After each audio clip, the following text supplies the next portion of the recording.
नमस्कार दोस्तों, मैं विजय तिवारी। स्वागत है आपका हमारे YouTube channel the book society में, जहां हम आज की क्लास में सब्जेक्ट कोड BPAC 108 के चैप्टर नंबर 13 की चर्चा करेंगे। चैप्टर का नाम होगा रोजगार नीति मनरेगा। चैप्टर में जो बताया जाएगा वो ये बताया जाएगा कि भारत सरकार बेरोजगारी से निपटने के लिए किन कार्यक्रमों को चला रही है, और जितने भी कार्यक्रम चलाए गए हैं उनमें से जो मनरेगा कार्यक्रम है, यानी कि महात्मा गांधी ग्रामीण रोजगार गारंटी अधिनियम 2005, यह कार्यक्रम कितना सक्सेस रहा है और अभी इसमें क्या सुधार की और गुंजाइश हैं। तो चलिए चैप्टर की शुरुआत करते हैं, जहाँ चैप्टर में सबसे पहले एक प्रस्तावना दी गई है, जहाँ प्रस्तावना बेरोजगारी पर अपनी चिंता व्यक्त कर रही है और ये बताती है कि भारत जैसे विशाल देश की अगर बात की जाए तो बेरोजगारी हमारे लिए एक बहुत बड़ी समस्या बनकर उभरी है। ऐसे में बेरोजगारों की संख्या का अनुमान लगाना एक बहुत बड़ा दुष्कर कार्य है, क्योंकि जो रिपोर्ट्स आती हैं वो रिपोर्ट कहीं ना कहीं गलत आंकड़े प्रस्तुत करती है। वो एक ऐसे आंकड़े प्रस्तुत करती है जिसमें देश की छवि खराब ना हो, लेकिन ज़मीनी स्तर पर देखा जाए तो उस रिपोर्ट से 5-5 गुना ज़्यादा आंकड़े होते हैं। जैसे कि इंटरनेशनल लेबर ऑर्गेनाइजेशन यानी कि अंतर्राष्ट्रीय श्रम संगठन ने यह घोषणा की कि भारत में सन 2019 में लगभग 1.90 करोड़ लोग बेरोजगार होंगे, लेकिन आज 2022 में जब हम इस वीडियो को सुन रहे हैं तो उस दौरान ये आंकड़ा बहुत ज़्यादा है। जिसके अगर आंकड़े प्रदर्शित किए जाएं, अगर मैं बिल्कुल रियलिटी में बात करूं और देश की जनसंख्या को 2011 की जनगणना के हिसाब से, जो कि 2011 की जनगणना के हिसाब से हमारी जनसंख्या 1 to 1.7 करोड़, 121.7 करोड़ जो 2011 की जनगणना है, उस हिसाब से आज मैं 130 करोड़ जनसंख्या मान लूँ तो मिनिमम 40 करोड़ लोग आपको बेरोजगार दिख जाएंगे अगर आप वास्तव में आंकड़े इकट्ठे करोगे तो ऐसे में जो आंकड़ों में अतिशयोक्ति है, तो उसके हिसाब से सरकार के हिसाब से बहुत कम लोग बेरोजगार है, और लॉकडाउन ने तो हालत और ख़राब कर दी। ये आंकड़े वैसे भी 2019 के हैं। इसी प्रकार से भारतीय आर्थिक निगरानी केंद्र कहता है कि लगभग 3 करोड़ जनसंख्या होगी। NSSO यानी कि नेशनल सैंपल सर्वे ऑफिस कहता है कि भारत में 6% लोग बेरोजगार होंगे, जबकि वहीं अप्रैल 2019 में 7% होंगे। अजीम प्रेमजी विश्वविद्यालय के अध्ययन के अनुसार 2018 में सबसे कम 5% बेरोजगार हैं। 2018 यानी कि लॉकडाउन से पहले के आंकड़े सारे। इंफोसिस के पूर्व CFO TV मोहनदास पाई ये कहते हैं कि भारत अच्छे रोजगारों का सृजन नहीं कर पा रहा है, जिसकी वजह से 10 से 15 हज़ार रुपये जो निम्न श्रेणी का वेतन है, इस प्रकार के रोजगार पाने वालों की संख्या ज़्यादा बढ़ रही है, जो कि वेतनमान की एक बहुत बड़ी समस्या है, ऐसा पाई का मानना है। तो स्वतंत्रता के पश्चात से लेकर अब तक लगातार केंद्र सरकार के सामने जो समस्या बनी हुई है, राज्य सरकारों के सामने जो समस्या बनी हुई है, वो समस्या ये है कि बेरोजगारी की भयानक दर को कैसे खत्म किया जाए। तो ऐसे में सरकार क्या करती है बेरोजगारी को खत्म करने के लिए? देखिए, बेरोजगारी का मतलब क्या है, सबसे पहले हमें ये पता होना चाहिए। बेरोजगारी का मतलब ये है कि कोई बंदा काम करने का इच्छुक है प्रचलित दर पर, लेकिन उसे काम नहीं मिल रहा है, यानी कि प्रचलित वेतन, जैसे बेसिक सैलरी 15,000 है, तो कोई बंदा 15,000 की बेसिक सैलरी पर काम करने के लिए तैयार है, लेकिन फिर भी उसे काम नहीं मिल रहा, तो क्या माना जाएगा? बेरोजगार। देखिए, वो बंदा बेरोजगार नहीं है जो काम करने का इच्छुक ही नहीं है। अब जिसके अंदर काम करने की इच्छा ही नहीं हो तो उसे हम बेरोजगार कैसे कहेंगे? किसी बंदे काम करने की इच्छा है, प्रचलित वेतनमान पर वो काम करने के लिए तैयार भी है, तो हम कहेंगे बेरोजगार है। तो सरकार ऐसे बेरोजगारों से निपटने के लिए रोजगार नीतियाँ बनाती है, लेकिन ये नीतियाँ हमें सिर्फ कागजों में दिखाई देती है और हम इसे कागजों में ही पढ़ेंगे। तो रोजगार नीति में सरकार क्या करती है? ऐसे कार्यक्रम चलाती है, ऐसी योजनाएं चलाती है ताकि युवाओं को प्रशिक्षित किया जाए, ट्रेंड किया जाए और उन्हें रोजगार के लायक बनाया जाए। रोजगार मेले का आयोजन करती है, रोजगार नीतियाँ चलाती है और लोगों को कुछ हद तक काम भी दिया जाता है। यानी कि रोजगार सृजन करने के लिए जो नीतियाँ चलाई जाती हैं, रोजगार निर्माण करने के लिए जो नीतियाँ चलाई जाती हैं, वो सारी नीतियाँ रोजगार नीति होती हैं, जिसमें से कुछ नीतियाँ और कार्यक्रमों की चर्चा आगे चैप्टर में की गई है। जिनमें से पहली नीति है श्रम एवं रोजगार मंत्रालय का गठन। तो भारत सरकार ने श्रम एवं रोजगार मंत्रालय यानी कि ministry of labour and employment का गठन किया है, जो कि सबसे पुराने मंत्रालयों में से एक है। इस मंत्रालय की जो मुख्य जिम्मेदारी है, वो जिम्मेदारी यही है कि सामान्य तौर पर जितने भी श्रमिक हैं उनके हितों की सुरक्षा की जाए, उनका संरक्षण दिया जाए, उनके अधिकारों की बात की जाए और रोजगार सृजन किया जाए। उत्पादकता का स्तर बढ़ता रहे, उत्पादन के कार्यों के लिए अच्छा वातावरण हो, स्वच्छ वातावरण हो और देश डेवलपमेंट करे। इसके अलावा समय समय पर कर्मचारियों को प्रशिक्षण दिया जाए, ट्रेनिंग दी जाए, व्यावसायिक प्रशिक्षण भी इसमें शामिल है, रोजगार सेवाओं के बीच में तालमेल बनाया जाए। ये सब काम किसके हैं? श्रम एवं रोजगार मंत्रालय यानी कि ministry of labour and employment के। तो श्रम और रोजगार मंत्रालय का सृजन किस लिए किया गया है? तो रोजगार की सेवा शर्तों को विनियमित करने के लिए और तालमेल बढ़ाए रखने के लिए। श्रम की बात की जाए तो श्रम का विषय भारतीय संविधान की समवर्ती सूची में शामिल है। तो देखिए, भारतीय संविधान की 7वीं अनुसूची में शक्तियों का बंटवारा लिखा गया है, यानी कि केंद्र सरकार के काम क्या होंगे, राज्य सरकार के काम क्या होंगे। तो केंद्र सरकार के जो कार्य हैं वो केंद्र सूची में रखे गए हैं, यानी कि संघ सूची में रखे गए हैं। राज्य सरकार के कार्य जो हैं वो राज्य सूची में रखे गए हैं, और दोनों मिलकर जिन क्षेत्रों में कार्य करेंगे वो समवर्ती सूची में रखा गया है। तो ऐसे में जो श्रम है ये समवर्ती सूची का विषय है। तो श्रम एवं रोजगार मंत्रालय कार्य आपको समझ में आ गया होगा। आगे है प्रधानमंत्री रोजगार प्रोत्साहन योजना। तो प्रधानमंत्री रोजगार प्रोत्साहन जो योजना है इसे 2016-17 में लागू किया गया था। इसका उद्देश्य था रोजगार का सृजन को उन्नत करना।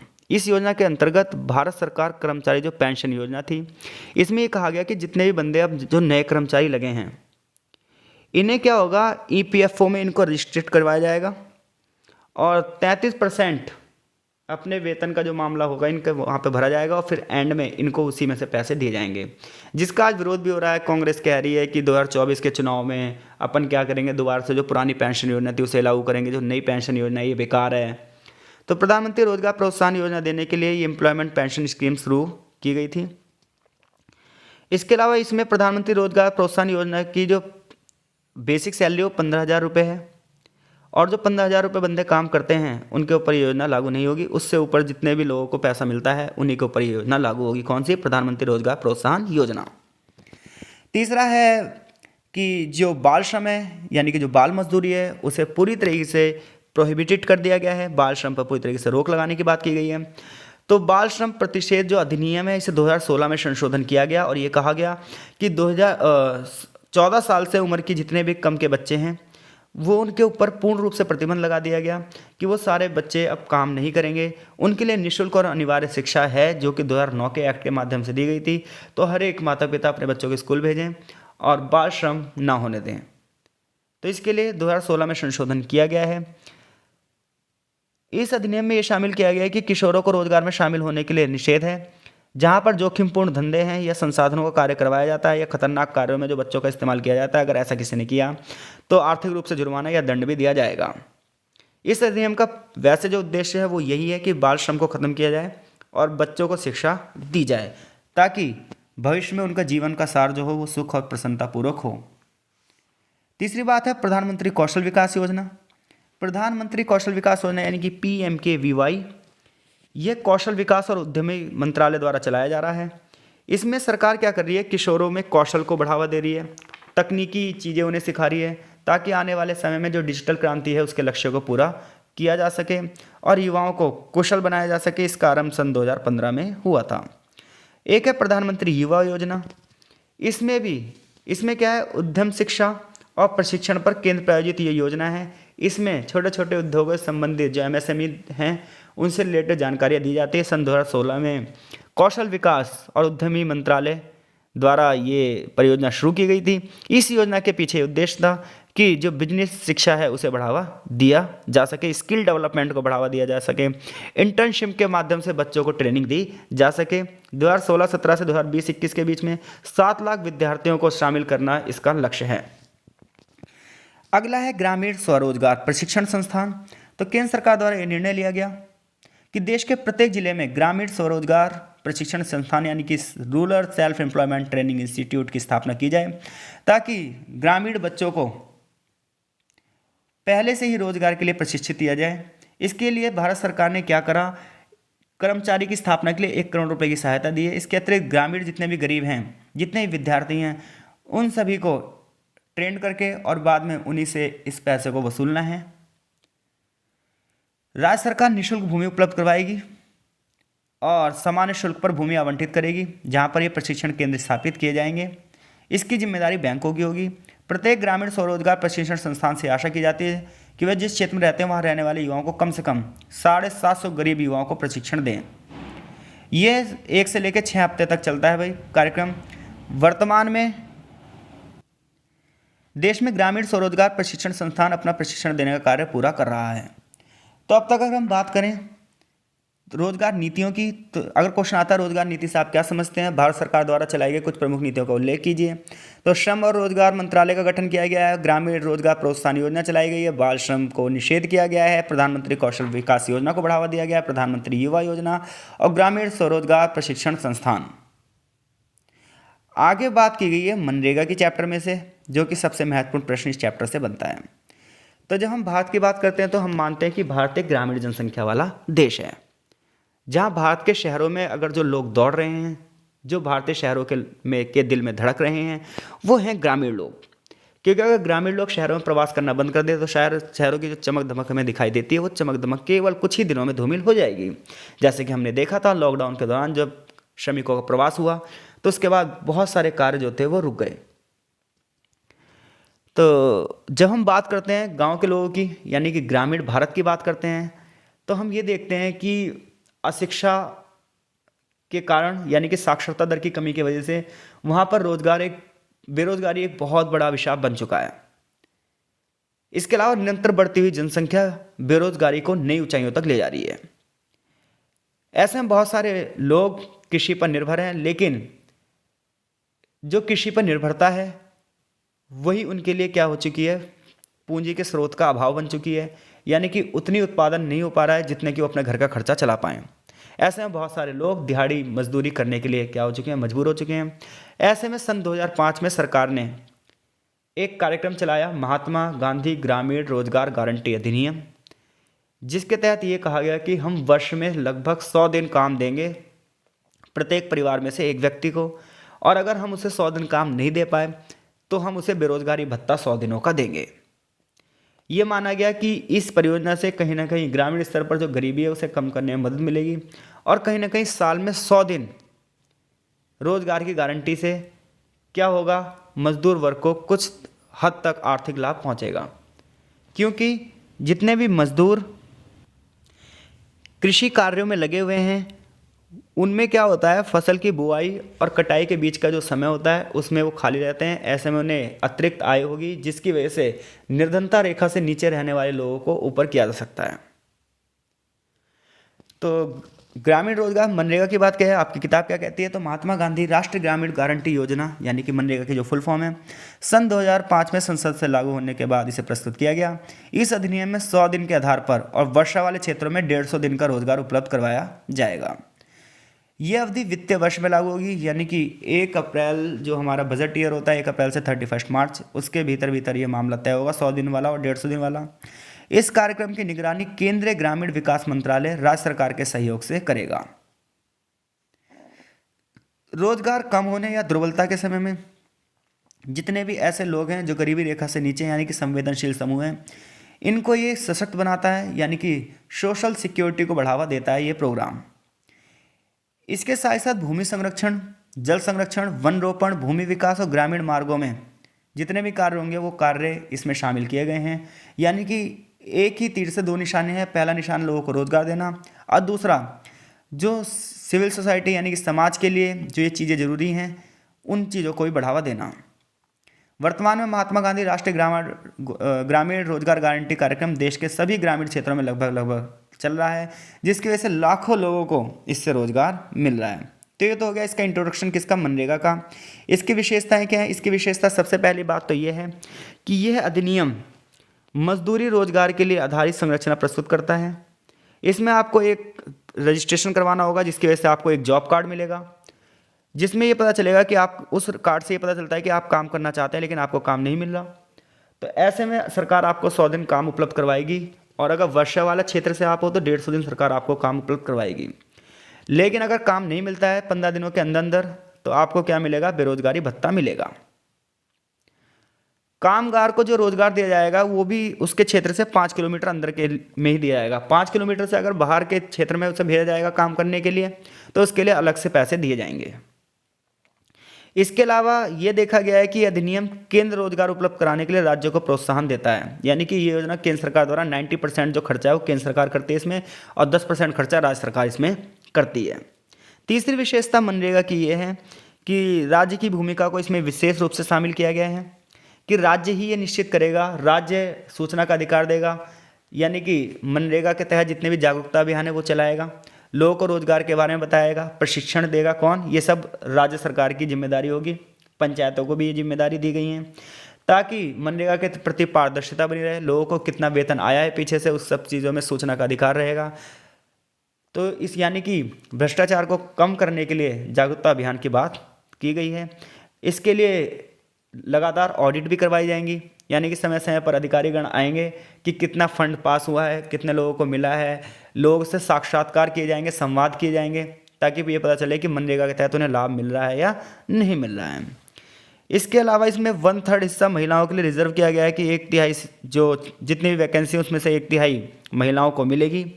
इस योजना में बड़े पैमाने पर धनराशि का जो है केंद्र सरकार द्वारा भुगतान किया जा रहा है। तो ये सब क्या है मनरेगा की विशेषताएं।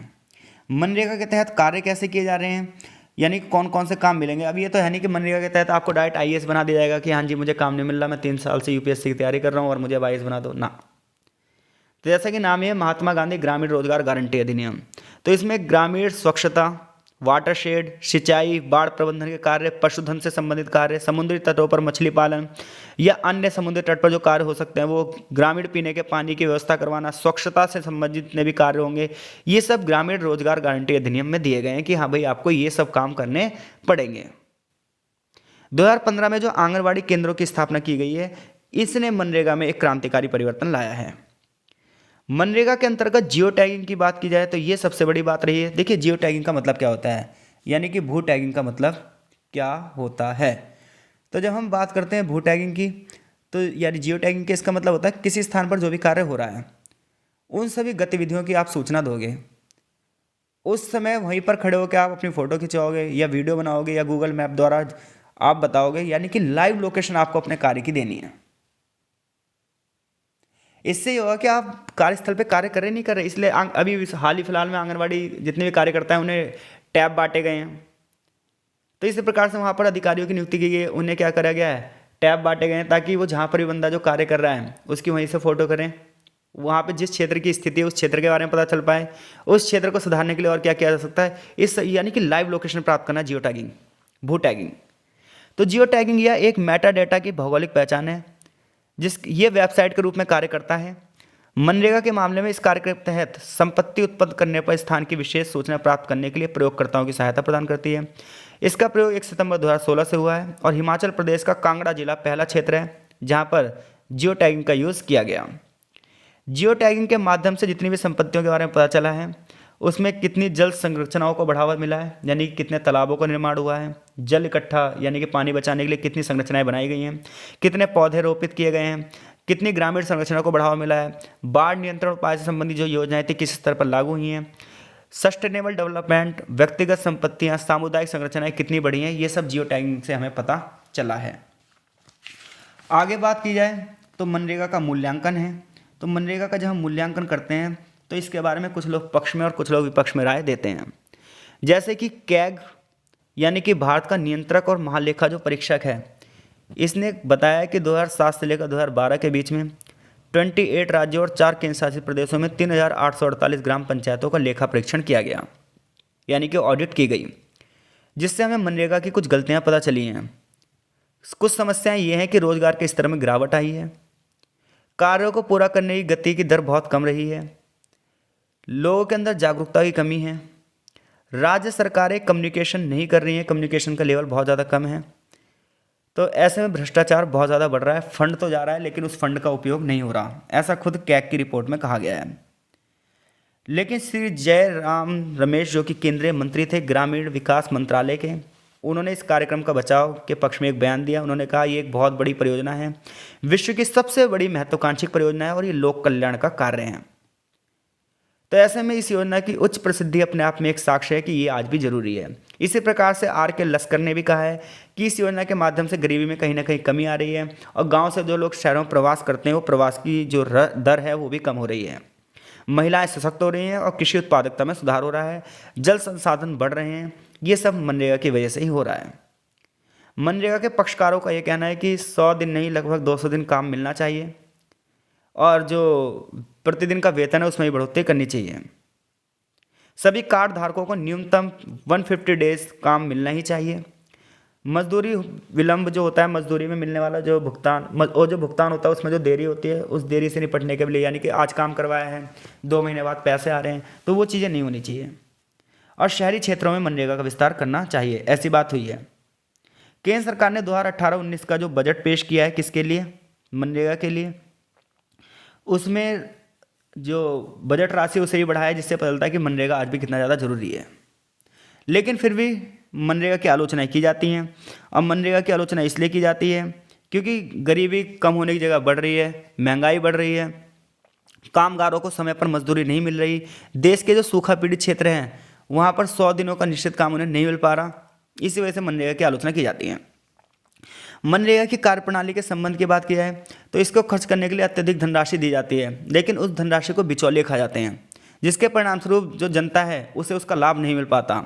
कई जगह केस स्टडी में देखा है कि लोग बाग ये कहते हैं उन्हें निश्चित मजदूरी का भुगतान ही नहीं किया गया। जैसे कि झारखंड के महुआ डैंड की अगर बात की जाए तो वहाँ के मजदूरों ने बताया कि उन्हें वेतन नहीं मिलता, बिचौलिए उन्हें डरा धमका के सारा वेतन खा जाते हैं और काम भी करवा लेते हैं, यानी कि बेगारी होती है। 27 जून 2017 की इस रिपोर्ट में छपा भी है। किसानों ने भी आलोचनाएं करी हैं। उन्होंने कहा है कि श्रमिक बहुत ज़्यादा आलसी हो गए, वो खेतों में काम करना ही नहीं चाहते।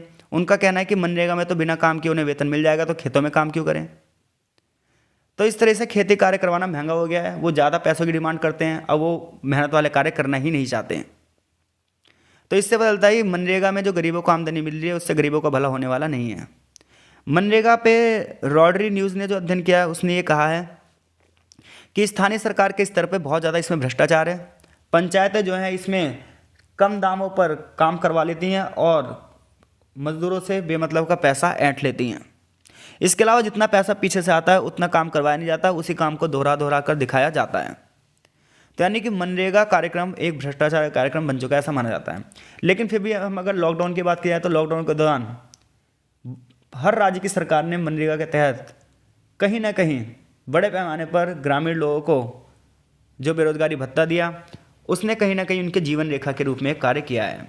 आगे चैप्टर का एक निष्कर्ष दिया है, जहाँ निष्कर्ष यही कहता है कि अगर हम भारत जैसे देश की बात करें तो बेरोजगारी नीति निर्माण के लिए यहाँ के लोगों के लिए बहुत ही गंभीर की चिंता का विषय है। सरकार के सामने एक बहुत बड़ी चुनौती है कि देश की गरीबी से कैसे निपटा जाए और जिन लोगों को सुविधा नहीं मिल पा रही है उन लोगों को सुविधाएं कैसे पहुँचाई जाए, बेरोजगारी का स्तर कैसे गिराया जाए और रोजगार का स्तर कैसे बढ़ाया जाए। और जितने भी अल्पविकसित और विकासशील क्षेत्र हैं उन सबके सामने ये समस्या गरीबी और भुखमरी की है। और ऐसे में ये कोई नई समस्या नहीं, आज़ादी के बाद से लेकर अब तक, और लॉकडाउन के बाद तो ये समस्या और ज़्यादा खूंखार हो गई है। ऐसे में मनरेगा जैसी जो समस्याएं हैं ये कहीं ना कहीं क्षेत्रीय आधार पर मजबूती देने का प्रयास कर रही हैं, लेकिन इन परियोजनाओं पर ज़रूरत है तो और अधिक पारदर्शिता लाने की और अधिक कठोरता से इन्हें लागू करने की। तो आई होप सो इस चैप्टर से यदि कोई भी प्रश्न आता है तो आप उस प्रश्न का उत्तर देने में सक्षम हैं। आपका बहुत बहुत धन्यवाद। अगर आपको ये लेक्चर समझ में आ रहे हैं तो वीडियो को लाइक ज़रूर कीजिए और चैनल को सब्सक्राइब ज़रूर कीजिए, ताकि हम आने वाले सब्जेक्ट कोड की वीडियो समय पर आपको उपलब्ध करवाएं। आपका बहुत बहुत धन्यवाद। मिलते हैं आपसे नेक्स्ट चैप्टर की वीडियो में।